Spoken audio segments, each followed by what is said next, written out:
25. Uh, Chapter 25 is diagnostic imaging. So we're on slides, and slide 1, the introduction. X-rays are the invisible electromagnetic radiation waves used in diagnosis and treatment of various disorders. We also have your computed tomography or your CT scans. It's a diagnostic procedure that uses X-rays to produce cross-sectional views of internal body structures. We have our magnetic resonance imaging, or our MRI. It's the imaging technique that uses a strong magnetic field.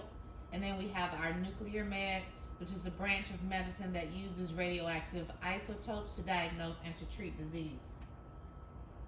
So the medical assistant are often directly involved in preparing patients for outpatient radiographic procedures, performing basic radiographic procedures in the medical office, and assisting in the general education process. Radiology is defined as the branch of medicine including diagnostic and therapeutic applications of X-rays. Radiology continues to evolve and provide other diagnostic resources. As our technology advances, patient education becomes even more important, which we have stressed to you guys throughout the course, that education will be a big role of your job. So X-rays, they are high energy waves that cannot be seen, heard, felt, tasted, or smelled, and that can penetrate fairly dense objects such as the human body. They have a picture there of an X-ray of a patient's chest. It's on page 633 in your books. Your X-rays, they're penetrating waves that create a two-dimensional shadow, like images on the film to your right. Unprocessed film must be protected from light and kept in a special holder cassette case that is used before used. And then your radiograph is just a film that contains the images. Electricity of the extremely high voltage in the X-ray tube is what produces the X-rays. The light on the patient's positioning, it helps to aid in seeing the images. It's not part of the beam. Noise made by the equipment are not part of the X-ray. It's the machine. Sophisticated and technology advanced. Many work with computers for digital images. And then you have your fluoroscopic unit that helps to reveal the motion. Your radiographs are defined as processed film that contains a visible image. Radiography is the art and the science of producing diagnostic images within X-rays. And then your film cassettes are your light-proof holder in which the X-ray film is exposed. This is just a picture of the physician showing a picture of the image to the patient. That's on page 633 in your book as well. So your images are formed on the X-ray film as the rays either pass through or are absorbed by the body tissue. Permanently installed radiographic units include special tables. They rotate from horizontal to vertical. They use special cassettes that are placed in the tables. We have radiolucent tissues, which would show if there were air in the lungs. Your radiolucent is the permittance, the passage of the X-rays. Your radiopeg tissues, such as your bones, those are not permeable to passage of X-rays. Air is not dense, so it does not absorb much radiation. The muscles, the fat, and the fluids, they show up as varying gray shades on your X-rays. Your radiologist, he is the physician who specializes in radiology, performs some procedures, and interprets images to provide diagnostic information. So because bone is dense and absorbs much of the radiation beam, these structures appear white on a radiograph. So now we have outpatient X-rays. We have training for medical assistants. It will vary Typically, the curricula includes a formal course in theory of radiography, and then there's a written examination by the State Radiographic Association. So be familiar and then comply with your state laws when it comes to the training. In some states, you may be permitted to take and process simple images such as bone or chest radiographs as permitted by the state law. So, patient positioning. Position of the patient is important in proper diagnostic images. You usually need 2 x-rays that are taken at 90-degree angles to each other. Some of the terminology will be radiographic views, positions, and then projection. Your positioning could either be lying down or standing upright. Because the human body is a 3-dimensional structure, X-ray examinations usually require a minimum of 2 exposures taken at 90 degrees to each other.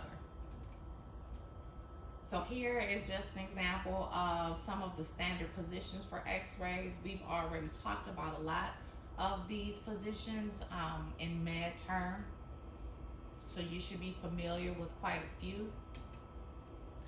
So you're examining sequencing. Most radiographic procedures can be performed in any order of convenience, but certain procedures must follow certain sequences in specific situations. Some radiographic imaging must be performed before others. Your barium enemas are done before your barium swallows. It can take days for the swallowed barium to clear the system. So basically they would do a lower enema before they would do a swallow. Of course, the enema will clear the system faster, and then so if you have to swallow something, it's going to take a little bit longer for that to clear your system, so that's why they do it in that sequence. What they have you drink is the contrast medium. So it's a substance that's ingested or injected into the body to facilitate the imaging of the internal structures. So for radiation safety, X-rays can cause cellular and genetic damage to operators and patients. Damage may take years to become evident. Your most vulnerable would be your pregnant women, your children, and then the reproductive organs. So if they're doing X-rays, you may see the sign to your right. It states controlled area of X-rays, no entry. And this is just your basic X-ray warning sign. So patient safety, you should help to minimize the exposure. Avoid unnecessary X-rays, limit body area exposed, shield the gonads and the thyroid, and know the pregnancy status of all of your female patients.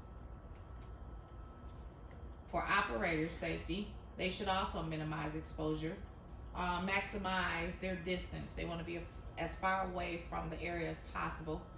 Use shielding and protective gear. Avoid holding the patient. A parent can wear a lead apron to hold the child. Wear a dosimeter. Ensure good working condition of the equipment. So for both patients and medical assistants working around radiation, these concerns can be summed up in what is called the ALERA concept, doing whatever is necessary to keep radiation exposure as low as reasonably achievable. And that is what the ALERA concept is. This is just an example of the protection equipment. You have your shields, your X-ray shields. It's the lead aprons is what they call them. Then you have your goggles and X-ray gloves. This is a dosimeter. They look a little different now.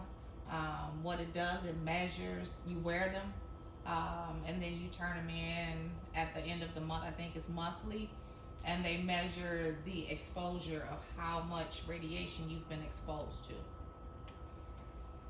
Your diagnostic procedures, they could be routine examinations used mostly to view bones named for body parts, and then they require little patient preparation.